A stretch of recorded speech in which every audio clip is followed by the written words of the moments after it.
Imagine a man who roamed the streets of America for decades, his crimes slipping through the cracks of law enforcement's radar. A man who, despite being arrested numerous times, managed to evade justice. This is the story of Samuel Little, a man whose confessions would later reveal him to be the most prolific serial killer in U.S. history. His tale is not just one of murder, but of a system that failed to connect the dots until it was too late. Samuel Little, born Samuel McDowell on June 7, 1940, in Reynolds, Georgia, led a life marked by instability and crime. Raised by his grandmother after his mother abandoned him, Little's early years were steeped in neglect and hardship. His criminal activities began in the 1950s, with offenses ranging from theft to assault. Despite numerous arrests, he managed to avoid significant prison time, allowing his dark tendencies to fester unchecked. Throughout the 1960s and 1970s, Little's criminal behavior escalated. He was arrested multiple times across various states for offenses including armed robbery, assault, and rape. However, his most sinister activities remained hidden from the public eye. Little's ability to blend into different communities and his transient lifestyle made it difficult for authorities to establish a clear pattern of his crimes. It wasn't until 2012, when Little was arrested on a narcotics charge in Kentucky, that his true nature began to surface. DNA evidence linked him to 3 unsolved murders from the late 1980s in Los Angeles. This breakthrough led to his conviction in 2014, but it was just the beginning of uncovering the full extent of his crimes. In the years that followed, Little's confessions would shed light on a trail of terror spanning across the United States. His story is a haunting reminder of how a single individual's unchecked actions can leave a legacy of devastation, and how the justice system's failures can allow such horrors to persist for decades. Samuel Little's first confirmed murders were not his only acts of violence. They were the beginning of a chilling pattern that would span across decades. It wasn't until later in his life that authorities would realize the scope of his killing spree, but it had been happening under their noses for years. His first known victims were women from various backgrounds, vulnerable, often marginalized, and easy to overlook. Little, with his transient lifestyle, traveled across the United States, frequently hopping from city to city, making it easier for him to evade detection. His victims were often involved in prostitution, substance abuse, or were otherwise considered disposable by society. In retrospect, it was this very invisibility that allowed Little to continue his killing spree without raising alarms. In 1984, Little struck again. His victim, a woman named Lori, was found in a parking lot in Los Angeles. Like many of his victims, she had been strangled, and her death was initially deemed a drug overdose, an all too common assumption for many of the women Little targeted. At the time, the death was chalked up to one of many overdoses in the area. However, this wasn't a one-off incident. It was part of a disturbing pattern. For the next few years, Little's killings followed a tragic but predictable rhythm. The bodies he left behind were often discarded in areas where no one would easily stumble upon them: abandoned alleys, rundown neighborhoods, or out-of-the-way motels. Most of the women, like Lori, had no one looking for them. They were transient, living on the fringes of society, making it easy for Little to blend in, posing as someone harmless if anyone ever asked. What made Little's murders particularly difficult to solve was his ability to make each of them seem like isolated incidents. At first glance, there was nothing connecting the deaths.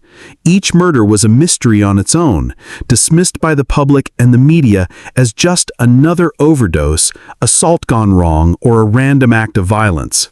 But Little's pattern began to surface through the threads that connected these crimes. Many of the women shared similar traits: age, appearance, and lifestyle, and crucially, they were all strangled. It wasn't until the FBI's Violent Criminal Apprehension Program that connections between the murders began to form. In the early 2000s, VCAP finally recognized the similarities in the cases, which led to an investigation linking many of the deaths. Yet the suspect remained elusive. Little's unique ability to avoid capture wasn't just because of his criminal mind, but because he knew how to disappear in plain sight. He changed locations regularly, blending into the shadows of cities across the U.S. He was a ghost, leaving behind only the faintest traces of his presence, making it difficult for authorities to keep track of his movements. It wasn't until Samuel Little's arrest in 2012 on a narcotics charge that law enforcement began to connect the dots. By then, Little had been convicted for several lesser crimes, but it took years before anyone made the connection between him and the growing list of unsolved murders that had plagued multiple states. At the time of his arrest, Little had been living under a different name, further adding to the challenge for investigators. His ability to maintain multiple identities and deceive authorities contributed to his success in evading justice for so long. The breakthrough finally came when DNA evidence linked him to 3 murders from Los Angeles, but those were only the beginning of what would unfold in the years to come. In the years following his arrest, Samuel Little's story began to unravel in a way that no one could have predicted. While most serial killers attempt to remain silent about their crimes, Little's confessions would prove to be his undoing, and also revealed the shocking scale of his reign of terror across the United States. After his arrest in 2012, Little was imprisoned in California, awaiting trial for the murders of 3 women in Los Angeles during the late 1980s. Little's DNA had been matched to these unsolved cases, and it seemed like a typical conviction for a man with a history of criminal behavior. Yet, in an unexpected turn of events, Little began to openly confess to numerous other murders, some of which he claimed to have committed decades earlier. Over time, Little provided investigators with detailed accounts of each killing, accounts that left authorities stunned by the sheer magnitude of his actions. His confessions were not just vague admissions, but came with details only the killer would know. Little would describe how he lured his victims, the exact locations of the murders, and chillingly, the physical traits of each one. His memory of the victims' faces and their circumstances was disturbingly accurate, despite many of the cases having been cold for years. The confession sessions began in 2018, after he'd been transferred to a maximum security prison in California. During these sessions, he confessed to a staggering number of murders, each meticulously recounted with a confidence that only a true predator could possess. Little was interviewed multiple times, and he eagerly spoke about his crimes, as though recounting stories from a twisted personal diary. His first confession was related to a woman he claimed to have murdered in 1970 in Miami. He recounted how he had picked her up off the street, taken her to a secluded area, and strangled her. As he spoke, he detailed the woman's appearance and described how he disposed of the body, something that the authorities had never been able to confirm until then. Little's vivid recollections made investigators pause and listen carefully as they began to realize the scale of the horrors he had caused. With each confession, Little's case began to grow more perplexing. He claimed that he had murdered women from all corners of the country, spanning from California to Kentucky, from Florida to Michigan. His descriptions were consistent and precise, pointing to a pattern of predatory behavior that had lasted for decades. He knew intimate details about the women, their clothing, their routines, and the areas where he had left their bodies. For the first time, police had the solid leads they needed to begin linking dozens of unsolved cold cases to the man they had once dismissed as a mere petty criminal. However, despite his confessions, there were still many hurdles to overcome. Some of the murders he spoke about had not been reported, and many were not even known to the public or law enforcement. The lack of physical evidence in many of the cases made it difficult to definitively prove his involvement in every crime. But the more Little confessed, the more law enforcement began to piece together the extent of his brutal killing spree. He had managed to evade capture for so long because of his ability to hide in plain sight, targeting women who were often considered expendable by society. In his interviews, Little claimed that he had killed more than 90 women, but only 8 of those murders would be officially confirmed. These 8 victims, whose families had been left in the dark for decades, finally received answers. Little's confessions opened new lines of inquiry for investigators, leading them to look into more cold cases, many of which had been previously disregarded. But the true scope of his crimes remained unknown. Was Little the most prolific serial killer in U.S. history?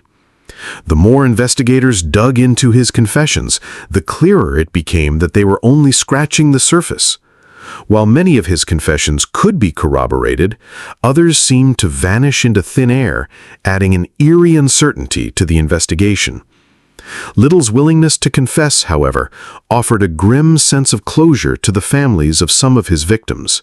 They could finally lay their loved ones to rest, knowing the truth behind their disappearances. But for others, the unanswered questions lingered. How many more women had been lost to Samuel Little's twisted desires? Would he ever reveal the full extent of his killing spree, or would his confessions remain incomplete, leaving a chilling mystery in their wake? As Samuel Little's confessions continued to pour in, investigators were confronted with a shocking realization. The number of victims linked to him was far higher than anyone could have anticipated. While 8 murders had been definitively confirmed, Little claimed to have taken the lives of nearly 90 women across a span of 35 years. His ability to describe each victim in chilling detail pushed law enforcement to reopen cold cases that had long been forgotten. The victims Little described were not just faceless numbers in his confession. They were real people, each with their own stories, families, and lives cut tragically short. Many of them were vulnerable, marginalized women who were often involved in prostitution, drug abuse, or lived transient lives. Little had a clear pattern of targeting these women, knowing that they would be less likely to be missed or remembered by society. His victims were often from poor neighborhoods, their deaths dismissed as drug overdoses or natural causes, their stories never truly told. One of the most haunting aspects of Little's confessions was the specificity with which he remembered his victims. He knew details about their clothing, their hair, even the smallest characteristics that should have been lost to time. In one chilling example, Little recounted how he murdered a woman in the early 1980s in a Los Angeles hotel room. He spoke about her clothing in detail, describing the fabric of her dress and the exact way she had looked when he strangled her. Authorities later confirmed his account through long-lost records, and the victim was identified as a woman who had been reported missing but never found. The victims he confessed to murdering spanned multiple states, from the West Coast in California to the East Coast in Florida, and everywhere in between. Some were women he picked up off the streets, but others were random targets, often snatched from their everyday routines. Little's reach extended beyond just the major cities. He targeted women in the most vulnerable parts of the country. This widespread pattern of predatory behavior made it nearly impossible for authorities to connect the dots at the time of the murders. Over time, law enforcement agencies across the country began to see Little's confessions not just as isolated incidents, but part of a much larger puzzle. Victims who had previously been ignored or thought to have died from natural causes or accidents were now being revisited, with Little's chilling confessions serving as a key to unlocking these cold cases. In 2019, the FBI confirmed that they had opened new investigations into dozens of unsolved murders across the country, many of which Little had confessed to. However, despite the mounting evidence and Little's detailed descriptions, the challenge for investigators was immense. Some of the victims' remains were long gone, and the passage of time had erased many physical clues. In many cases, authorities had no bodies to work with, only Little's chilling recollections and the names he had provided. Investigators were forced to rely on forensic evidence, old case files, and witness testimony to try to piece together the true extent of Little's crime. Yet, despite the difficulty, Little's confessions began to result in some breakthroughs. In 2018, a woman who had been missing for years was finally identified as one of his victims. Her remains, found in a remote area in Kentucky, had been overlooked for years, but Little's detailed confession led authorities to re-examine the case. Her family had long feared the worst, and for them, the truth finally came to light. They were not the only ones. Dozens of families began to see their missing loved ones finally return home, in a sense, through the identification of their remains. One of the most disturbing aspects of Little's confessions was the realization that many of his victims would likely never be identified. In some cases, their deaths were so far in the past that records had been lost or overlooked. In others, their bodies were so decayed or damaged that forensic teams couldn't make a connection. This left families forever wondering what had happened to their loved ones, and many would never have closure, despite Little's confessions. As the list of confirmed victims grew, so did the tragic realization that Samuel Little's killing spree had lasted far longer than anyone had ever imagined. From the 1970s to the 2000s, Little had terrorized the country, killing women in cities and towns large and small, leaving devastation in his wake. Yet the full scale of his actions remained elusive. Despite his confessions, Little refused to reveal everything, and authorities were left piecing together his story, one victim at a time. As Samuel Little's confessions continued, the FBI's Violent Criminal Apprehension Program, VICAP, played a central role in connecting his crimes. With Little confessing to over 90 murders, VICAP experts sifted through decades of cold cases looking for patterns. Little's victims spanned the country, from urban centers to rural areas, with many initially overlooked or misclassified as overdoses or accidents, especially among marginalized women. The FBI faced the challenge of piecing together these unsolved murders. Little's descriptions of his victims were chillingly precise, offering clues that only the killer would know, such as specific clothing details and murder locations. This detailed information helped law enforcement link multiple cases despite a lack of physical evidence in many instances. DNA analysis also played a key role, confirming Little's involvement in several murders. However, many of his confessions lacked forensic evidence, making them harder to prove. Despite this, the FBI used Little's descriptions to re-examine cases dismissed years earlier, unveiling the true scale of his spree. The Bureau officially launched an investigation in 2018, identifying Little as one of America's most prolific serial killers. His confession spanned 19 states, and the investigation involved cross-referencing his admissions with cold case files. While many victims remained unidentified, Little's confessions brought long-awaited justice to those whose deaths had been ignored. The FBI's involvement ensured that Little's reign of terror was exposed, and many of his victims were finally given the closure they deserved. By 2019, Samuel Little's confessions had captured the attention of the world. As investigators continued to work through his claims, they were confronted with the chilling reality of how many women Little had killed. Despite the staggering number of confessions, the search for victims was far from over. Little's admissions to 93 murders spanning multiple states were shocking, but investigators understood that the true number could still be higher. In his final interviews, Little's detailed memories of his victims were disjointed, often recounting murders he committed decades earlier. He vividly described the victims' appearances, the places where he had disposed of their bodies, and the specific circumstances of each crime. His recollections seemed almost photographic, and investigators relied heavily on these details to identify as many victims as possible. Yet many of his confessions were vague or provided too little information to make definitive connections, leaving law enforcement in a constant search for more evidence. The difficulty of confirming all Little's confessions was compounded by the passage of time. Some of his victims were buried in remote areas, their bodies never recovered or lost to time. Forensic evidence in many of the cases had degraded, and authorities struggled to make solid connections to Little. However, even without full confirmation, Little's confessions helped authorities reopen old cold cases and bring much-needed closure to families who had long suffered without answers. The true extent of Little's killing spree may never be fully known, but his final confessions serve as a grim reminder of the lasting impact of his crimes.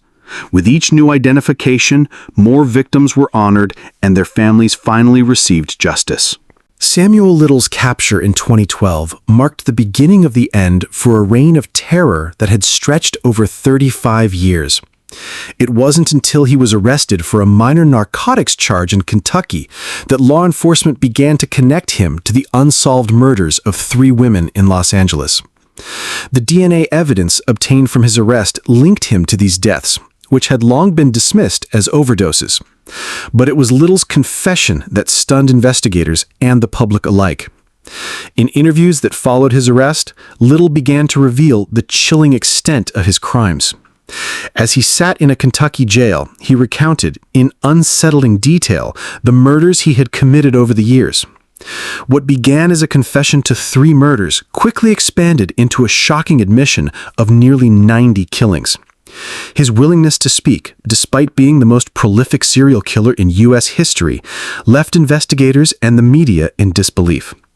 Little's lack of remorse or fear was disturbing, and his cold recounting of his crimes would become one of the most unsettling aspects of the case. The media's reaction was one of both horror and fascination. Little's confession was a major story, breaking news outlets around the world. The chilling details of his killings, combined with his casual demeanor during the interviews, sent shockwaves through the public. Journalists, psychologists, and criminologists analyzed his behavior, trying to understand the mind of a man who had lived a double life for so long, moving through different states, evading capture, and yet showing no visible sign of remorse. The lack of emotion, especially when discussing his victims, left many wondering if he had any conscience at all. The trial was a tense affair, attracting national attention. Little was charged with 3 counts of murder related to the women he had been connected to through DNA evidence in Los Angeles. During the proceedings, prosecutors presented evidence from his confessions along with testimony from victim families and survivors who had been impacted by Little's violent actions. Some families were able to confront the man who had destroyed their lives, while others sat in the courtroom unable to contain their grief as they listened to Little's chilling recounting of their loved ones' final moments. The most haunting aspect of the trial came from the testimony of one of Little's survivors. This woman, who had narrowly escaped his clutches, provided a harrowing account of her encounter with Little.